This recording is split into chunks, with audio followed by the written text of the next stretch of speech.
topic that we are going to cover right now is one word substitution.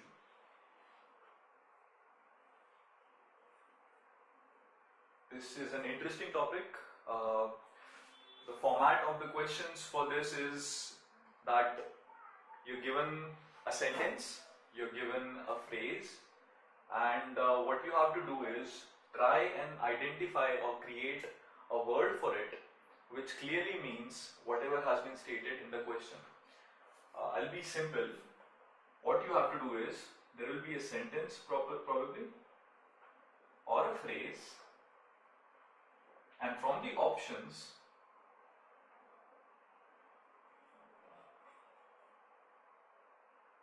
let's say this is word 1, 2, 3, 4, 5. You'll have to choose that word which means this sentence or phrase, which exactly means this sentence or phrase, right? So the most important skill in this type of a question is vocabulary. There can be no two thoughts about that. Your vocabulary should be perfect. It should be immaculate to answer this type of a question. Let's take a look at examples here. Suppose this is our question. What this means is you have to identify a word which means a book lover. Now, let's take a look at options. Now, these 5 options, we have to choose that word which means a book lover. Let's take a look at it. What happens is, a lot of our friends, a lot of these students choose answers which seem right to them sometimes, because you think that a writer is a person who writes a lot of books and a lot of articles, so he would definitely love books. But that is not necessary. That is something that is just not necessary. Secondly, you think that a person who is a librarian might be into books. Again, that is not necessary. So don't fall into traps like these. These are simple words which are close to the given meaning but are definitely not the correct one. Don't choose them. Now take a look at some of these words. Now I see that these 2 words are similar, okay, and definitely if you work from the roots of the word, like this is a great strategy, and I'm sure you would have seen it in our previous lectures. Or if you won't, then you would keep seeing this again and again in all our vocabulary related lectures. Bibliophile. Let's take a look at this the file thing. This is a root that means to love. Wherever you see this appended at the ending of a word, it means that someone loves this. That is why you have something like Philadelphia.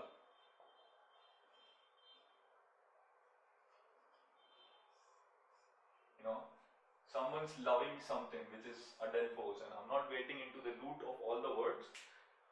Adelphos is something else. What you have to do here is, if your vocabulary is real good, you will know that bibliophile is the correct answer. You know, you'll know the meaning for bibliophile, and you can see that it's a book lover, so you have the answer. A bibliographer is not correct because we know what bibliography is, and graphene again means to write, not to love or really appreciate something, so this is not my word. Bookful, okay. Some people might choose this word thinking that someone who's full of books is a book lover. Again, don't fall into traps like this. Understand the word. If you don't know the meaning of the word, do not attempt questions like this, okay. Let's take more examples. So this is example number 2, and before we do that, just contrast this type of questions with the word meaning type of question. In the word meaning type of question, we have one word, okay, and we have 5 options that have different meanings. So you have 5 different meanings, meaning 1, meaning 2, meaning 3, 4 and 5. and take a look at the one word substitution, you have the meaning here and 5 different words. So these are two similar question types. All they have done here is they have flipped the type of the question and you have two different question types. So don't worry about you're trying to learn something new here. You already know how to solve questions like these. Just focus on if there is anything new that we can take out of this lecture. An enclosure for babies to play in. I have to find a word which means this, an enclosure for babies to play in. Okay. If I know the meaning of the words, I can definitely solve this question. If I don't know the meaning of the words, it's tough for me. So playpen, as the word clearly shows, it's something related to playing. Okay. Now gourd, I don't know the meaning of the word, so it's going to be difficult for me to really choose an option or negate an option. So why don't I give you the meaning of these words? It's a tough question. Gourd is a type of a bottle. Stroller, I think a lot of our friends would know the meaning of a stroller. Stroller is something in which you put the baby in that, and you take the baby out for a walk in that.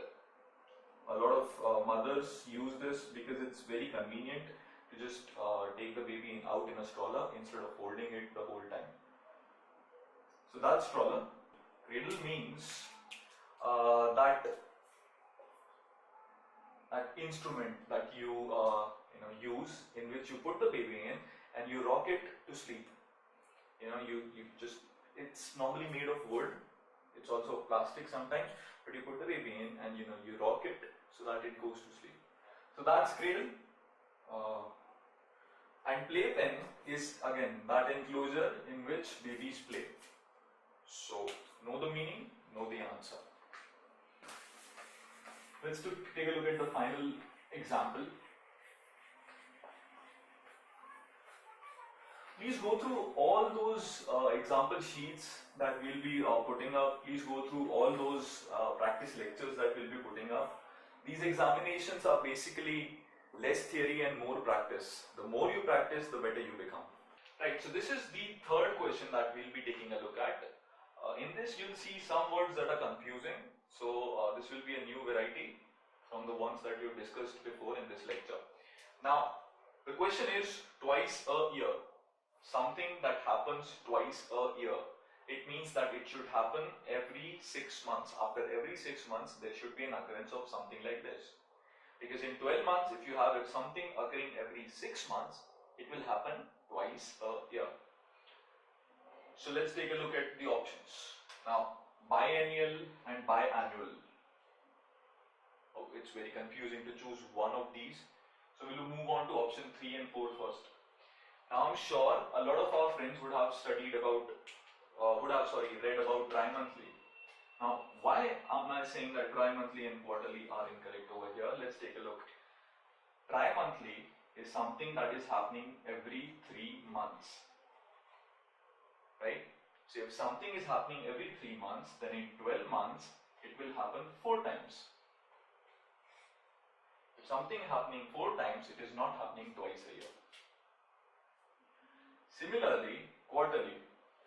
Quarterly means something is happening every quarter, right? Which again means 3 months, right?